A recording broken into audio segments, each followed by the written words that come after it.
the General Assembly of the United Nations Scientific and Cultural Organization, UNESCO, meeting in Samarkand in Uzbekistan, granted the final hosting right to Nigeria for the first ever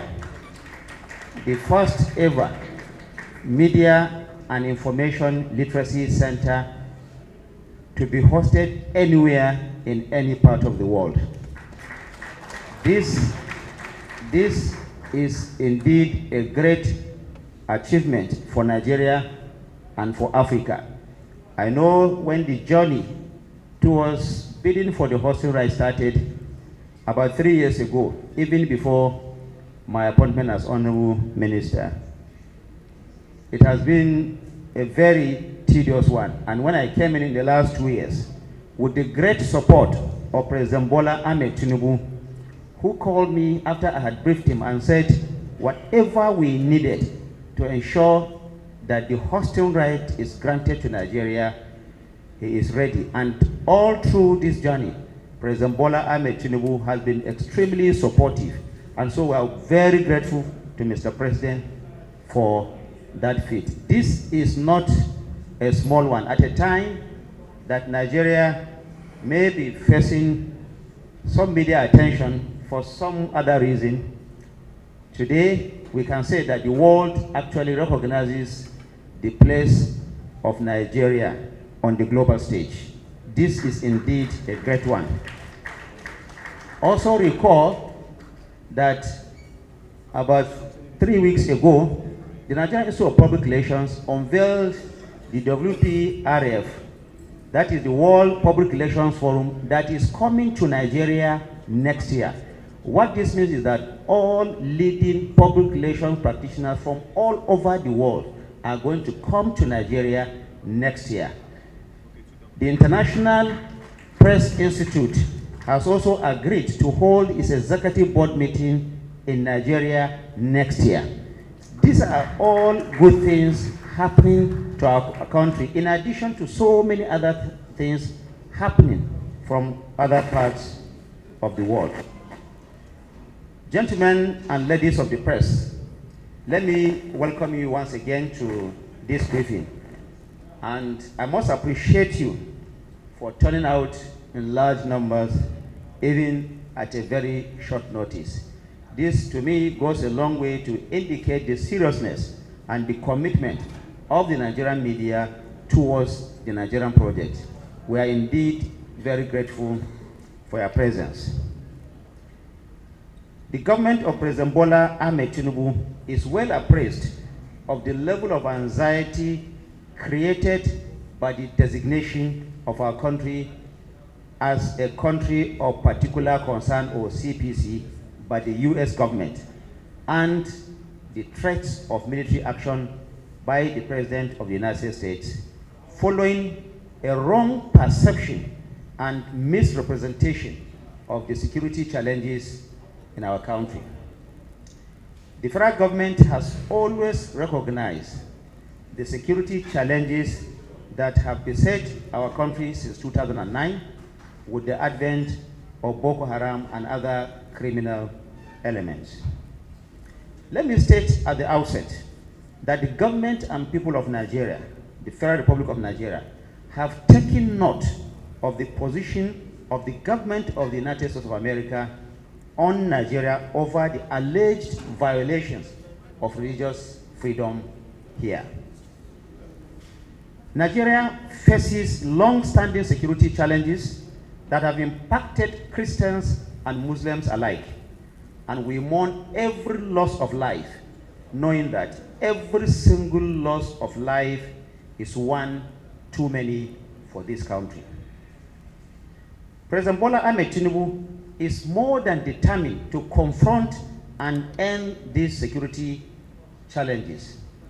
Since May of 2023, when he took office, Nigeria's security agencies have neutralized more than 13,500 terrorists through sustained operations, and they have arrested over 17,000 suspects who are now undergoing interrogation and prosecution for various offenses. Also, more than 9,800 victims abducted by these terrorist elements, including women and children, have been rescued and have been reintegrated with their families. It is important to restate that the menace of terrorism in Nigeria does not exclusively target any religious or ethnic group. As in many parts of the world, extremism is mindless and it is blind to religion, to class, and to any tribe. It is a war against all peace-loving Nigerians and against the unity and progress of our great country.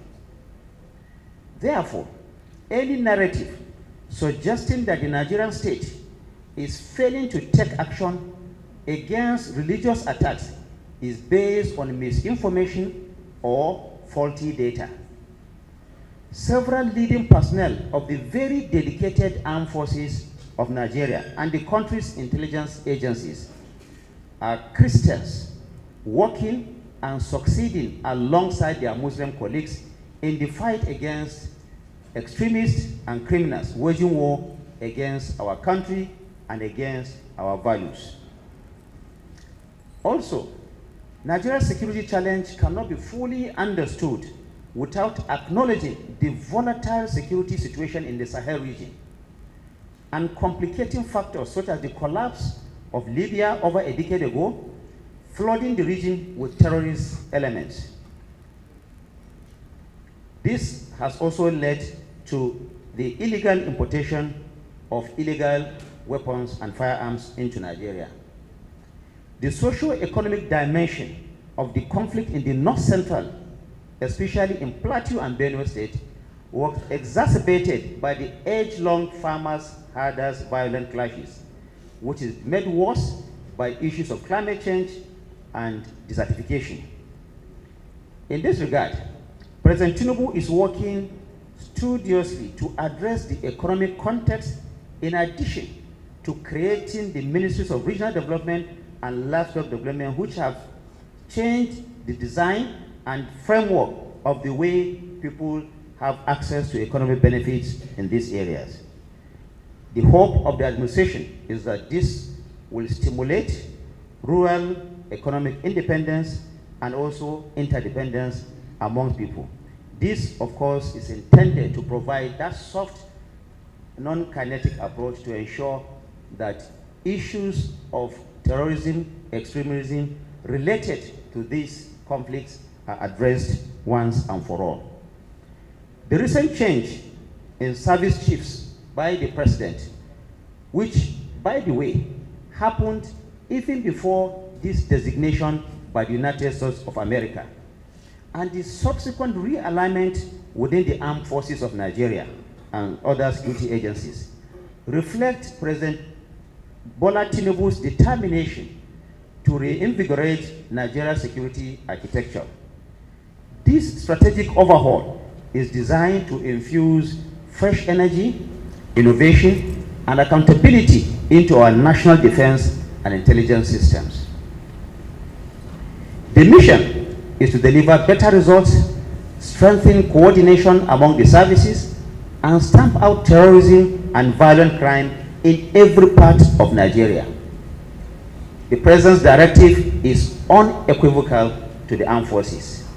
He said that every inch of the Nigerian territory must be secured and every citizen must live free of fear wherever they may find themselves in this country.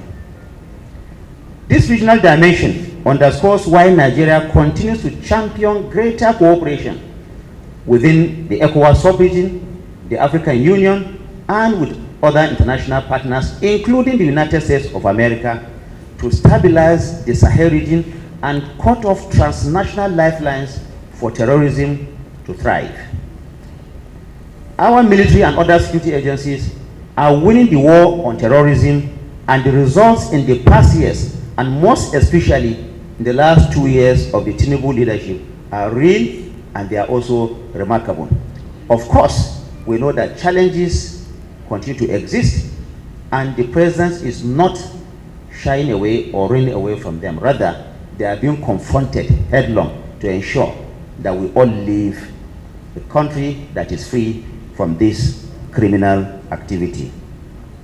We have made stringent efforts in curtailing access to small arms and light weapons by non-state actors. Security agencies have recovered and destroyed over 5,000 military-grade rifles. They have also intercepted over 20 gun-running networks in the past few months.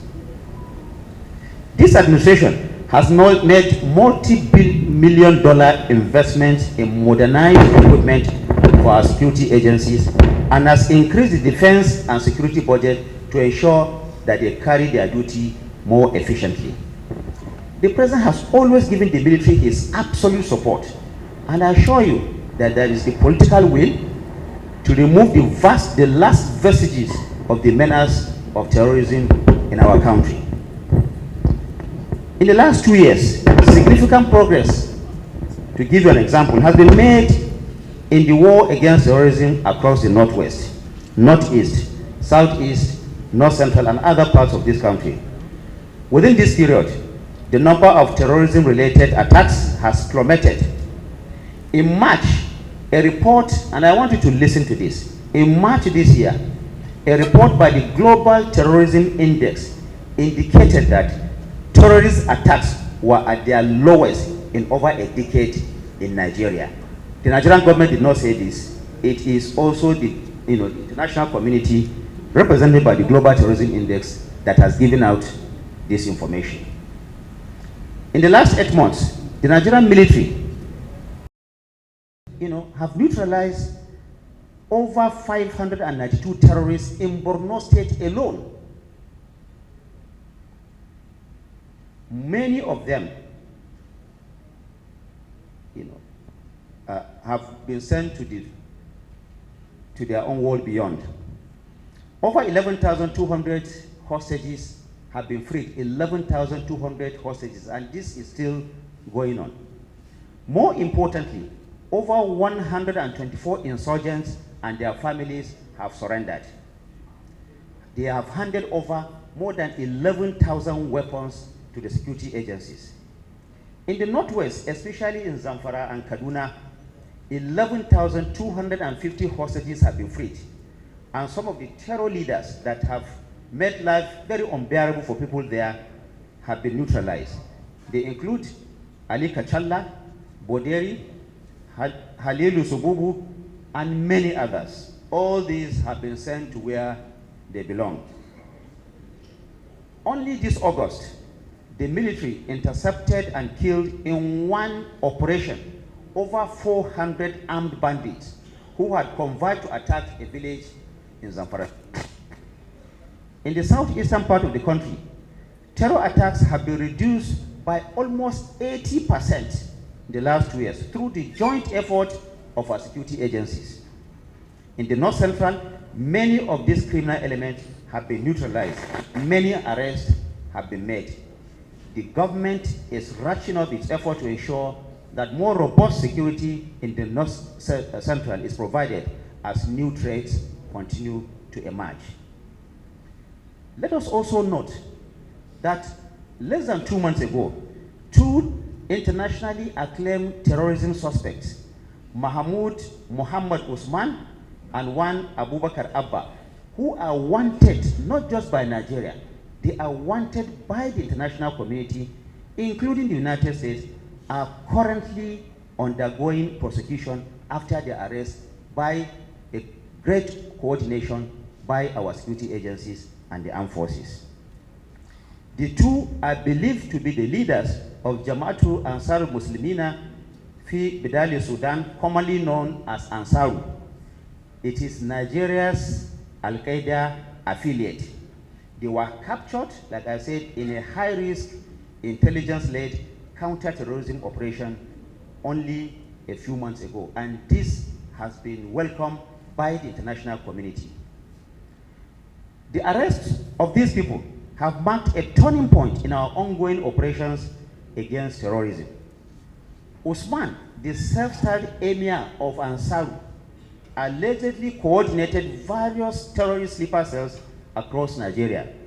He is also believed to have masterminded several high-profile kidnappings and robberies, the proceeds of which were used to finance terrorism over the years. That has been cut off by this singular operation. And Abba, Usman's chief of staff and deputy, is alleged to have led the so-called Mahmudawa cells, which operated around the Kainji National Park, located on the border between the states of Niger and Kwara, as well as on the border with Niger, with Benin Republic. Another terror suspect, Khalid Al-Barnawi, accused of being the mastermind of the August 26, 2011 bombing of the UN complex in Abuja, in which 20 people were killed and more than 70 others injured, is also facing prosecution. Captured in 2016, Al-Barnawi is facing trial along with 4 other terror suspects: Mohammed Bashir Saleh, Umar Mohammed Bello, also known as Dekti, Mohammed Salisu, and Yakubu Nuhu, also known as Bello Maishai.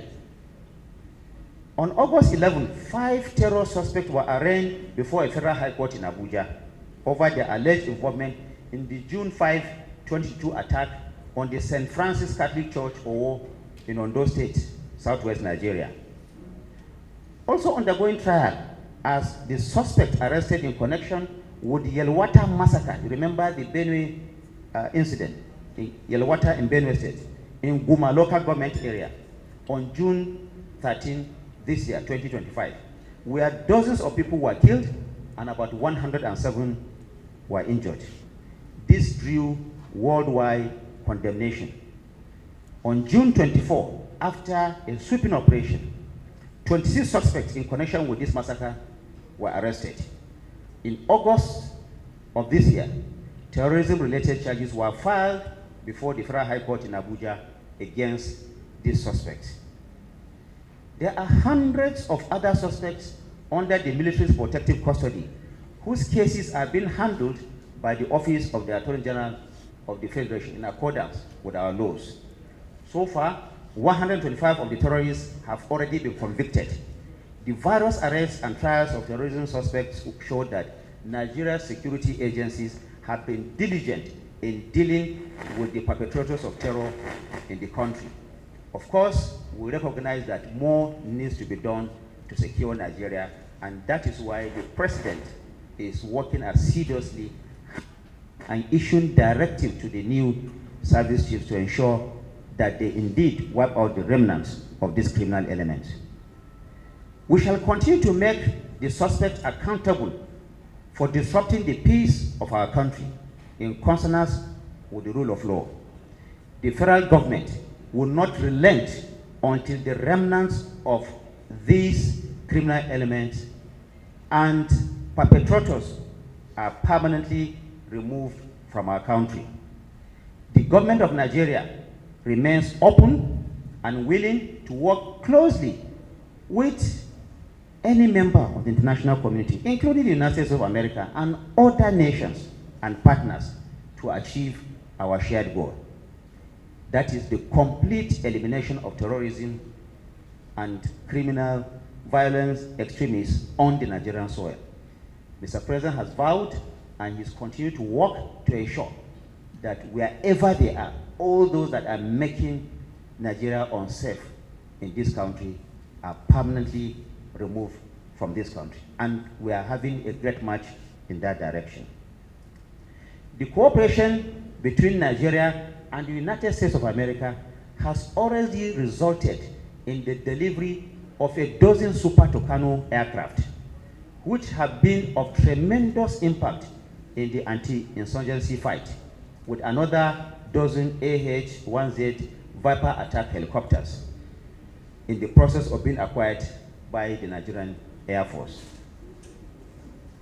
We call on our American friends and partners to approach the Nigerian situation with an understanding of its complex realities. Nigeria is a vast, multi-ethnic, multi-religious nation making significant strides in economic reform and in bolstering of a security architecture. We believe that constructive engagement is the surest and most effective way to achieve peace and stability, not only in Nigeria, but in any part of the world. Nigeria welcomes dialogue, welcomes cooperation, we also welcome support from foreign nations, including the United States of America, in addressing our shared security concerns. We warmly invite all our partners, both domestic and international, to join us in this noble endeavor, anchored on trust, on collaboration, and also based on mutual respect. The President Tinubu administration remains ever faithful and committed to its duty of securing our nation and its people. We want to assure Nigeria and Nigerians that the country is indeed in capable and steady hands under President Bola Ahmed Tinubu, who is leading the charge to boost our economy, to strengthen our military and intelligence capabilities, and lead the country towards greater and shared prosperity for everyone. On the current misreading and misjudging of the reality of Nigeria's true security situation by the United States, President Tinubu is taking the lead to resolve all areas of misunderstanding through all available diplomatic and political channels, just as the federal government welcomes more collaboration, assistance, and partnership with all our foreign partners, including the United States of America. Nigeria, indeed, is not running away from the fact that, yes, indeed, we have this big security challenge. And therefore, we welcome all our partners, all our friends, from wherever they may be, to please come and join hands with us in the understanding of our situation and also in helping us to get rid of this menace. I want to thank you for your attention. May God bless the Federal Republic of Nigeria. Thank you very much. Of inaction by this government. And I want to plead with you as a purveyors of information. It is not just enough to get a text or listen to a speech or an address. One of the core tenets of our profession is to be able to identify the core message in an address. And the core message, the takeaway here, is the criticality of those statistics. They are very, very critical. Because when situations like this arise, the tendency, the inclination, or proclivity of human beings is to react emotionally. But here, in this government, in the Tinubu government, we are not reacting emotionally at all. We are reacting with empirical verification. And that's what the Honorable Minister of Information has just done. The statistics, the figures, the data, showing specific actions to ameliorate the long-standing insecurity. We all know that this insecurity did not start yesterday, nor started in 2023. But from the actions taken so far, if one is unbiased, you will know that from the plethora of actions taken in the last 2 years, if we had taken those actions in the last 10 years, we probably won't be where we are today. Ranging from the changes in the security architecture, the top brass of our various security agencies, changed in 2023, changed again few days or so ago, to reinvigorate and inject new enthusiasm and impetus into the fight against insecurity. These are not happenstances.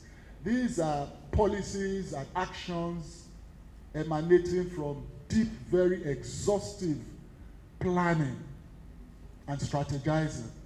And they are yielding results.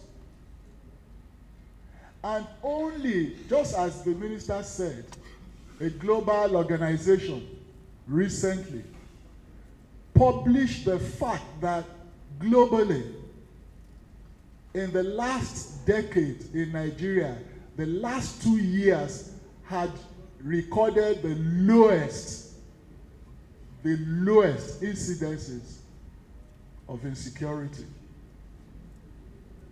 Locally, to us, even one incident is an anathema, is abhorrent.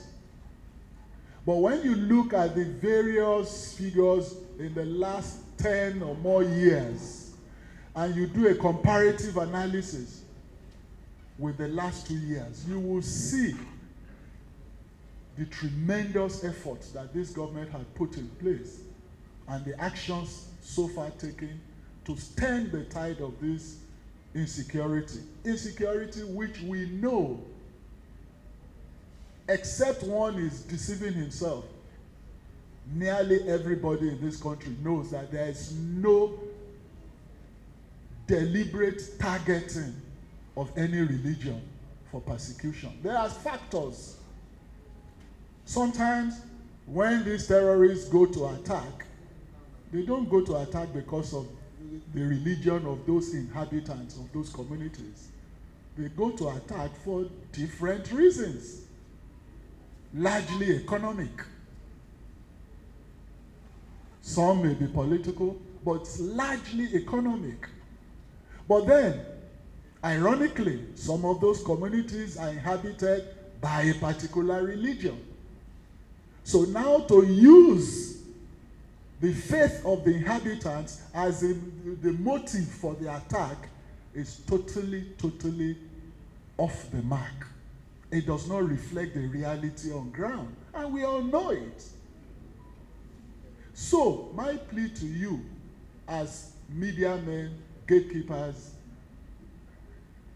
is to note the criticality of the various action steps and statistics reflecting the results of actions. For instance, how many people know or is aware that the terrible attack on a church in Owo some years back, before this administration, if you recall, where worshippers were killed right inside the church, those marauders have been apprehended and are facing prosecution. Whereas some people still bandy that as, oh, where are those people who did this? Where are the perpetrators? They are not brought to book. They are not this, they are not that. Even the Yewotada, the one in Yewada, that happened in Plateau, in Benue, they had been apprehended, arrested, and are facing prosecution. And that's an eloquent testimony to the fact that government is alive to its responsibilities and is not shirking any, duties of protecting lives and properties. So it's important for us as purveyors of information, as I said, to be circumspect when it comes to reporting of sensitive issues. Because you need a peaceful, stable country to be able to practice whichever profession, especially journalism. In the middle of conflagration, you may not even have an office to go to. So it is in our own individual interest to ensure that we invoke that subject of mass communication in graduate school, which is called responsibility theory of the press, which means the press has a responsibility to the society in which it is operating. Because if there is no society, there is no press, there is nothing, there is no institution. So even on a selfish note, we have a duty to protect the sanctity of our nation and of our society so that we can practice our profession in an unfettered environment, in a peaceful, progressive environment. And what the minister just said about you supporting our security agencies in combating the security is also very, very important. And I give you one simple idea of how the media inadvertently perpetuates a wrong narrative. For instance, when terrorists kill members of the security agencies, like the military, the screaming headline is always X number of soldiers killed by terrorists. Killed. That's the active word. Conversely, when our military succeed in killing terrorists, the headline is usually the military says it, or claims it has. That immediately creates a specter of cynicism and skepticism, unbelievability, which further strengthens the hands of the terrorists.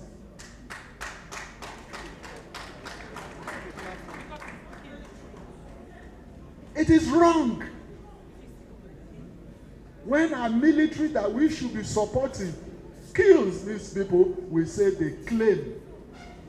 But when it's the other way around, we scream it that terrorists have killed, as if we are gloating over the killing of our security, those who are defending us. So I think, my dear colleagues, this is something we must ponder on and redress immediately. It's a low-hanging fruit to show our own sense of national patriotism and responsibility.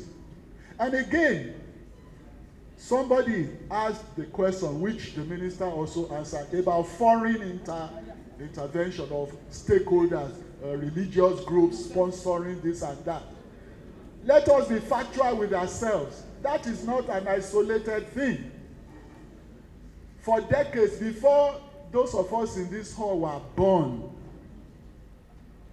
foreign groups had always been sponsoring internal division, especially in developing societies, in order to keep them down. Because the world, actually, it's like a scale. It's a scale. A scale has two arms. Now, the developed societies are up there. Their scale is up. So, the underdeveloped or developing, the arm is down. If the developing societies want to push up their own scale to develop, it means the scale of the developed must come down. That's the reality of a scale. So, do you seriously think that those who are up there will fold their arms and allow you to rise? We must think deeply before we start pushing out wrong narratives about our own society that these international organizations now use against us. Even this narrative of about that. Then Somna from Arise, he talked about the treatment of minorities. First, you see, our constitution gives equal rights to all members of the Nigerian citizens wherever they are. There is no one that is favored over the other in our constitution. And we have to recognize also that Nigeria, by our constitution, is a multi-faith, multi-religious country. What this means is that everyone is free to practice his or her faith of choice without let or hindrance. Sometimes you hear these arguments about the minorities being attacked. The policing system and the security agencies will not in any way, because someone is in the minority, say he's not going to be provided security or is not going to be protected by the security agencies. Nigerian security is formed in such a way that they should be able to respond to any threat wherever they may be, whichever community that they belong to. But of course, sometimes access to some of the infrastructure leading to some of these communities make it sometimes a bit difficult to reach there on time or when this crime is committed. And government is looking seriously into that to improve on that. And that is why there is massive investment in the infrastructure you see going around in the country to also make it easy and smooth for the security agencies to operate. You talked about the policing system. You are aware that President Bola Ahmed Tinubu, about a year ago, has milled the introduction of state police. And it's not just him, he is also working with all the governors around the country so that they can bring this about. But you know, it's not something that the president can just do by a mere executive order. This is something that has to be done in collaboration with the subnationals and the National Assembly, because this will mean a great shift in our policing system, and the president is working hand in hand with the state governors to ensure that policing is more effective. You also recall that the president has directed the additional employment recruitment of other young men and women into the Nigerian police force, in addition to the massive investment that we are seeing within the Nigerian police force in the purchase of hardware and also in the welfare of these police people. Now, there is a question you said about foreign lobbyists and influencers, and you are asking whether we are seeing that happening. Yes, indeed. We can say that, for example, Nigerian government has been able to have a correlation between some of these lobbyists operating especially in the United States of America and the activities here. We have seen, and it's a matter of public record. If you go to the records of the United States, there is what is called the Foreign Agents Registration Act. It is clear there. You have seen that some of the influencers of these criminal activities have direct relationship with lobbyists in the US who have direct relationship with some of the people who are shouting about this issue outside this country. It is a matter of public record. Once you go there and you check, you also find it. Then you talked about motivation. Yes, I think I've answered that. The motivation by the police. Government, since the president came in, is working hard, like I said earlier, to not just procure the equipment that the police and other security agencies require to do this work, but to also motivate them by granting them better welfare for them to do their function, to perform their functions very well. It's a continuous exercise, and government will continue to do that. Whatever it takes to ensure that Nigeria becomes safe and secure, President Bola Ahmed Tinubu administration is out for that. The whole aim is to ensure that Nigeria is rid of the menace of these criminal elements and terrorists that are making life so unbearable for some people in this country. Thank you very much. Please, a round of applause. Porous, and therefore, great work is being done. Only recently, the Nigerian Immigration Service has also issued recruitment notice so that it can strengthen the ability of immigration department to also effectively man our borders. This, of course, is in addition to the investment that is being done in technology. Nigeria is a very vast country, and the government recognizes that you cannot physically man these borders easily without the aid of technology. And government is already investing heavily in that direction so that Nigeria can be better secured. So I will say that yes, that is also true, but great work is being done to enhance the security of our borders. You talked about bandits, why they have not been officially targeted as terrorists. Information available is that the previous administration has already done that. The Buhari administration has already designated this as terrorists.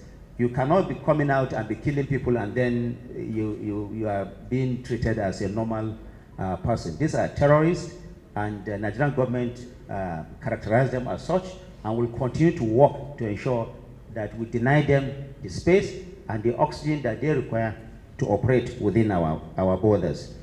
The one that you said is unrelated to this is about the World Public Relations Forum. Nigerian government is working with the Nigerian Institute of Public Relations, with the World Public Relations Forum, to ensure that this event is a successful one. And then you talked about the proposed University of Public Relations that is coming up in Nasarawa State. The Nigerian Institute of Public Relations is working with the Nasarawa State government, is working with the Federal Ministry of Education to finalize all the regulatory documentation towards the success of that. We believe that the federal government will work with the Nigerian Institute of Public Relations to ensure that we have this university come alive, so that Nigerians can be better trained in that art of public relations. Now, having taken the last question, let me just appeal to our media once again. It's important for us to know that the issue that we have at hand, and even the issue generally about insecurity, is not one that has to do with any politics or region or ethnicity or tribe. Insecurity, terrorism is something that affects everyone. And like we always say, it is the duty of all of us, especially members of the media, to deny these terrorists the kind of undue publicity that they always require for them to continue to perpetrate this criminal act. You cannot celebrate a criminal because he has gone to kill a member of the armed forces. Mind you, these men and women in uniform and those who are in plain clothes are working day and night, and sometimes paying the supreme price so that you and I can continue to live in peace without any fear. So, like other countries do, we have a responsibility to recognize the work that the armed forces do. Of course, we need to charge them to do more, but we must recognize them to do more. We should not discouraging them by, portraying them as being inferior to these criminal elements that are not patriotic, that are doing this so that they can create division, and they can also create violence so that all of us will not live in peace. I want to assure you of the commitment of President Bola Ahmed Tinubu administration to wrestle these remaining remnants of these criminal elements to the ground. The president has zero tolerance for them. The president has also charged the security agencies. Recall his direct words when he was swearing in the service chiefs about 2 weeks ago. He has charged them with responsibility of flushing out, of taking out all these people perpetrating this crime wherever they may be in any part of this country. And this is exactly what they have sworn to, and we believe that going forward we are going to see significant changes, significant improvement, leading to the complete elimination of these criminal elements from wherever they are. But we have to be careful and think as Nigerians at this time, to act as Nigerians. This is the only country that we have. We have to fight collectively to keep it together in peace and prosperity, and along the vision of President Bola Ahmed Tinubu, so that all of us will have a prosperous Nigeria to live in. Thank you very much. Thank you very much. Honorable Minister, sir, my name is Dr. Obinna Nwachukwu. I'm the Managing Director, Editor-in-Chief, New National Star Newspapers. Some of these terrorist activities have international connection. What are we doing to strengthen our border patrol to ensure that this infiltration stops? The activities are carrying out is almost what the Boko Haram others are doing. Why have they not been officially gazetted as terrorists? Then Thirdly, there was a time we were told what way is federal government going to support NIPR to ensure successful hosting of this event, including support for. Thank you. The first question you asked is